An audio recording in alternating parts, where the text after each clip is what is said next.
నుంచోవాల్సిన అవసరం లేదు. నాకు డాక్టర్ అవసరం లేదు. ఎందుకని? నువ్వు ఉండగా నాకు డాక్టర్ ఎందుకు? అదేంటి బాబు? నీ వెంట్రుకల్లో వెంకటేశ్వర స్వామి కనిపిస్తున్నాడు. ఏడుకున్నావా వెంకటరమణ? నా వెంట్రుకల్లో ఉన్నావా తండ్రి? ఆహా.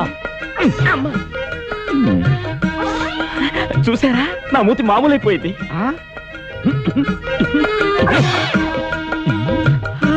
చూసారా, నా చెయ్యి వచ్చేసింది.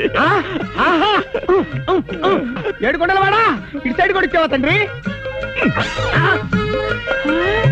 నా కాలు వచ్చేసింది. చూడున్నాడు. అయ్యో అయ్యో అయ్యో అయ్యో అయ్యో అయ్యో అయ్యో చుట్టాగేస్తున్నారు. నా చుట్టూ ఊడిపోతుంది బాబాయ్. మంట పుట్టండి. అయ్యో అయ్యో అయ్యో అయ్యో అయ్యో. గురువు గారు, మీ మొక్కుబడి తీరిపోయింది. ఆ 1000 రూపాయలు ఇచ్చేస్తే. ఏంటి ఇచ్చేది? వాళ్ళు జుట్టు పీకి తూట్లు పడి నేను బాధపడుతుంటే నీకు 1000 రూపాయలు ఇవ్వాలా? తప్పేస్తాను. తప్పు నాయనా, మొక్కుబడి తప్పకూడదు. ఏడుకొండలవాడా.